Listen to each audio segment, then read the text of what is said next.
Un honor realmente que estés acá y que quiero que nos cuentes, porque vamos a continuar con Ley Alejo, cómo nació, quién es Alejo y qué se propone y cuál es el propósito y en qué estado legislativo está. Bueno, Alejo Oroño un poco representa la realidad en que vivimos en la Argentina y en la mayoría de los países, en donde un hombre es impedido de poder denunciar a su agresor, en este caso agresora. Lo hace en varias ocasiones en la comisaría y luego por quedar registrado un episodio violento en las cámaras de seguridad de un local comercial en Hurlingham, provincia de Buenos Aires, es que nos anoticiamos todos los argentinos de este apuñalamiento que recibe por parte de su expareja agresora y a quien no pudo denunciar en una comisaría y que le termina causando la muerte por una puñalada en el corazón. Con lo cual refleja un poco lo que venimos sosteniendo, que el Estado está tomando cartas en el asunto, creemos, de una manera incorrecta con respecto a erradicar la violencia de género. Primero que nada porque entendemos que, como decía Domingo Faustino Sarmiento, todos los problemas son problemas de educación. Y en ningún párrafo, ni siquiera de las concientizaciones de Ley Micaela, ni de los programas que se tienen con respecto a erradicar la violencia de género, estamos educando. ¿Y qué sería educar? Y bueno, llevar y trasladar a los niveles educativos, en todos sus niveles, no solamente cómo prevenirse de la violencia, porque hay ciencias auxiliares como la psicología que nos sirven para detectar una persona violenta, para enderezar una relación cuando es torcida por la violencia, para tener un desenlace sano en una relación también cuando está plagada de violencia, pero lo más importante es para que nos enseñen cómo fomentar las relaciones saludables. Hoy entendemos que no tener una relación saludable conlleva a tener un nicho de violencia y es como que da la sensación que el Estado está en la última etapa, en la etapa donde ya se produjo el episodio violento. Sí, Y de esa manera, si le sumamos, digamos, quizás una ideología de género donde se intenta criminalizar al varón, es como que encontramos una solución muy simple, muy sencilla, de que quizás echarle la culpa al varón estaríamos encontrándole la solución al problema. Y la verdad que esto no es así. Primero que nada, entendemos que ampliamente la mayoría de los casos de violencia la sufren las mujeres. Es un flagelo que tiene la sociedad y tanto la Organización Mundial de la Salud como demás organizaciones internacionales la declaran como un problema, una enfermedad que tienen todos los estados y que tienen que ponerse a trabajar, claro. pero que no tiene relación con todas las políticas públicas y más teniendo en cuenta el dinero que se establece. En el último año es de 1,3 billones de pesos lo que se ha destinado a las políticas de género y la verdad que los femicidios no han bajado en la Argentina. Claro, ese dato es contundente. Eh, Por otro lado, te quiero decir que en la ley Alejo lo que pretendemos es que primero encontremos un diagnóstico más cercano a la realidad con respecto a la violencia, que no solamente son víctimas de violencia las mujeres, sino también que son niños, ancianos, varones en general, claro. que si bien son menos, pero el ser menos no podría ser un argumento válido para descuidarlos. Y te voy a hacer un paralelismo. En el suicidio, el 80-82% de las víctimas son varones, cifra que también se repite en la mayoría de los países, y es como si te dijera que una línea 0800 de prevención contra el suicidio dejara de lado de las mujeres porque son menos. Claro. Entonces nosotros lo que estamos intentando que se debata en el Congreso es que se empiecen a contar los casos de agresiones contra los varones, que haya una línea 0800 de contención también para el hombre que sufre violencia, y también entendemos que también es un llamado a la sociedad en general, a las víctimas que sufren este flagelo, que estamos todos juntos en esta, tantos hombres como mujeres, y que no debería interpretarse bajo ningún aspecto que poner de relieve la violencia que sufre el hombre es menoscabar los derechos de las mujeres.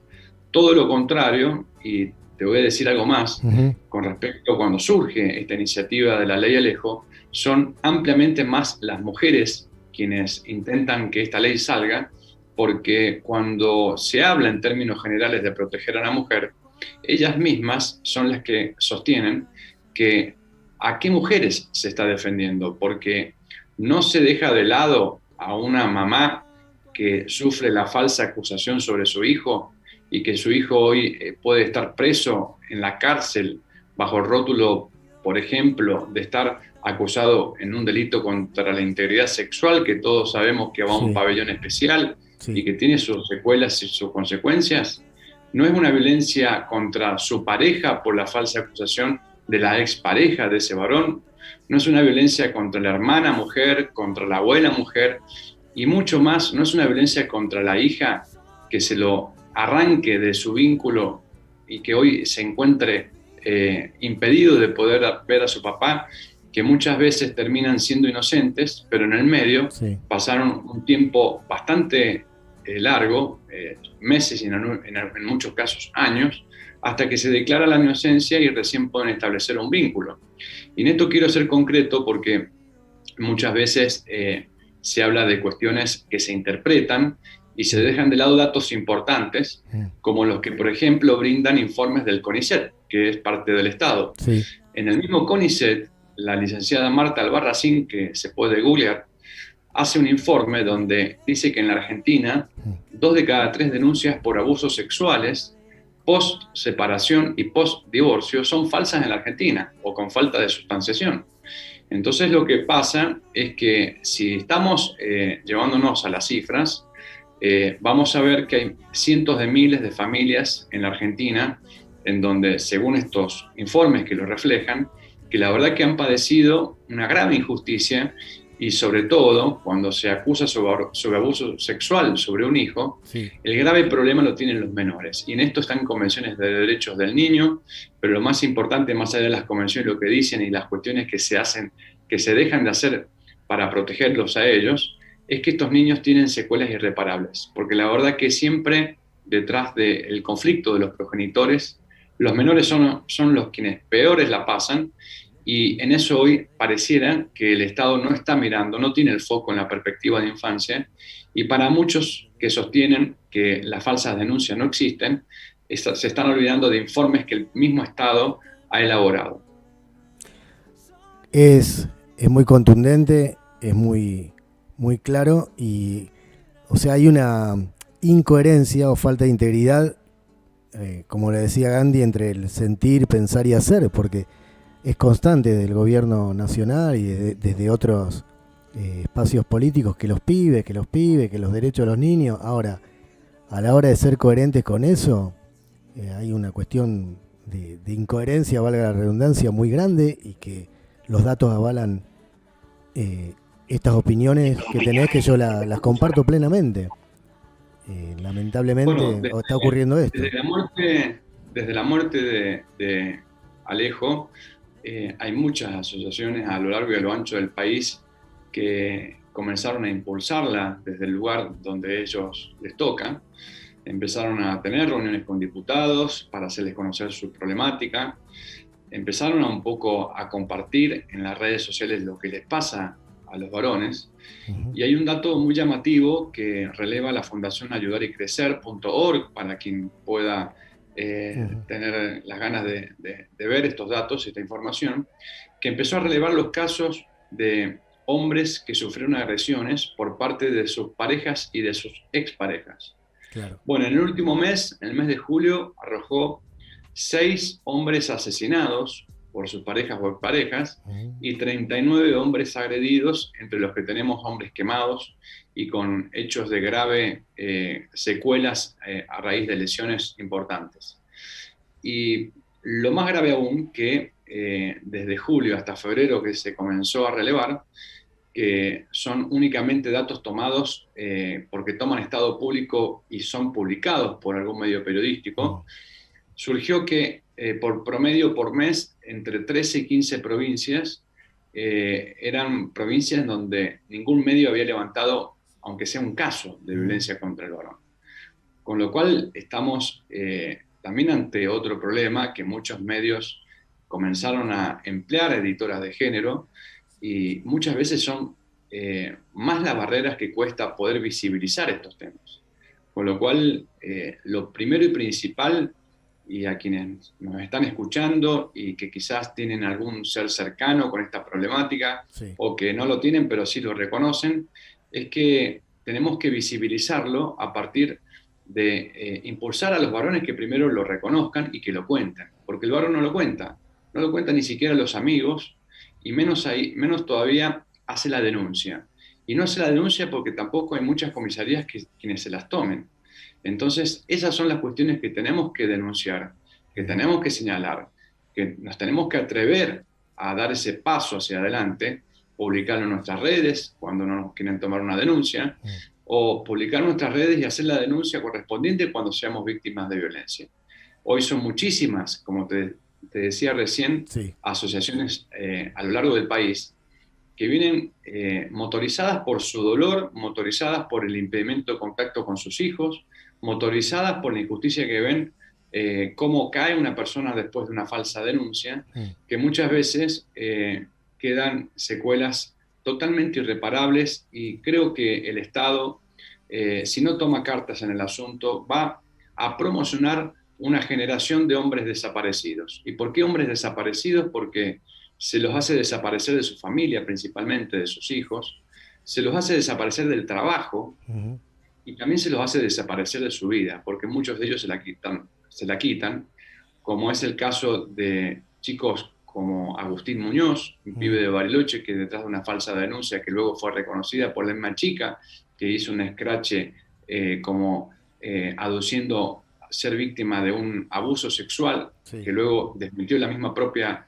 persona, se terminó ahorcando. Y después pasó en Rosario, en Santa Fe, ustedes conocerán, Javier Mesina, claro, Tomás Pérez en Buenos Aires. Bueno, son muchos casos, por nombrar algunos, que se terminan quitando la vida después de una falsa acusación. Tal cual. Mira, yo estoy atravesando, lo hemos hablado, si bien no es, que no sé, por ahí digo que son primas hermanas algunas cuestiones que ocurren. Las cuestiones de impedimento de contacto, que también son duras, y que si uno no logra estar estable emocionalmente, y claramente hay, primero lo psicosomático parece un montón, y después, en el peor de los casos, suicidios. Así que esto es de una gravedad muy fuerte, y agradecemos José, que haya una voz, agradecemos que haya una voz como la tuya, a la que acompañamos, para que sea ley, como se decía tanto, que sea ley. ¿Qué hace falta para que sea ley? Bueno, primero que nada, que haya mayor conciencia social, que hayan más hombres y mujeres que entendamos que tiene que haber una lucha en común contra la violencia, porque lo que pedimos que sea a través de la educación, lo que pedimos que se empiecen a contar los casos, pedimos también que sea tipificada como violencia psicológica el impedimento de contacto con los chicos y las falsas denuncias, claro, y que en la ley Micaela no solamente se hable de una víctima de violencia que lo sufre la mujer, sino también cualquier persona, independientemente del género que sea, y que también se hable de las falsas denuncias y de las consecuencias que acarrean. Para eso, cuando haya más comentarios, cuando hayan más noticias que se lean, que se compartan, son los momentos en donde el Estado empieza a visibilizar la problemática, porque el Estado, tenemos que entender, tanto en su nivel ejecutivo como legislativo, se abocan de las cosas que son extremas, que son urgentes, que tienen una necesidad porque se les impone la misma sociedad. Claro. Entonces, cuando, por ejemplo, si ante el Estado, a quienes tienen que escuchar, entienden que son muy pocos los casos los que pasan, y a esto sumémosle un Ministerio de Mujer y muchas funcionarias con una ideología por ahí que está rayando el objetivo y que va hacia una cuestión subjetiva que por ahí se puede llegar a convertir en un panfleto dogmático, entendemos que ese es el problema, que quizás que es la mayor barrera para que se empiece a ver el hombre. Insistimos, una falsa denuncia de una mujer le quita tiempo y recursos de la justicia a otra mujer. Le quita un botón antipánico, le quita tiempo dentro de un juzgado para sacar una perimetral, le toca tiempo en el juzgado para poder tomar y llamar indagatoria a esa persona que es violenta y que la está violentando a la mujer. Claro. Porque también reconocemos que hay muchísima demora en la justicia para ambos géneros. Y sí reconocemos y ampliamente estamos en contra de todo tipo de violencia, y principalmente contra la mujer. Porque la mujer claramente ha sido el centro de violencia durante tanto tiempo y lo sigue siendo, porque todavía los femicidios no se han bajado, porque todavía no encontramos que dentro de la educación se hable de cómo las relaciones tóxicas afectan y que son la causa y el origen de toda violencia. Pero si hacemos oídos sordos a un diagnóstico certero y intentamos resolver el problema echándole la culpa a un género, lo único que hacemos es empeorar el sistema judicial en la Argentina. Y como te decía recién, que muchos varones, por el solo hecho de ser varones, terminan haciendo sufrir a otras mujeres de su entorno. Entonces, si vamos a defender a la mujer, tiene que ser de una manera integral, tiene que ser de una manera pensando en las víctimas directas y también en las víctimas indirectas que se perjudican con una falsa denuncia hecha a un varón ser querido. Tal cual. Bueno, muy claro, vamos a seguir, vamos a hacer un seguimiento de Ley Alejo, pues nos parece muy relevante seguir visibilizando y te felicitamos por esta lucha que realmente amerita que se siga apostando a ella. Así que te mandamos un abrazo al diputado nacional por San Juan, Eduardo Cázares, con mucho agradecimiento por este tiempo y porque cada lugar que podés, grande, chico, masivo, vas y vas y vas y entonces nos inspirás de esa manera. Bueno, te agradezco a vos principalmente y a toda la audiencia que nos escucha y dejar un mensaje que es, entre todos visibilicemos la violencia, que es una, defendamos tanto a las mujeres como a los hombres, como a los niños, como a los ancianos, como a las parejas de homosexuales, donde hay un hombre que también puede ser víctima de violencia por parte de su novio o de su pareja, Tal cual. y que tengamos una mirada integral, porque la violencia hay que erradicarla con educación, con concientización, pero sin dejar de lado a ninguna persona, sea cual sea el género. Muchísimas gracias y a entera disposición en forma permanente. Gracias, Eduardo. Un abrazo grande, brillante.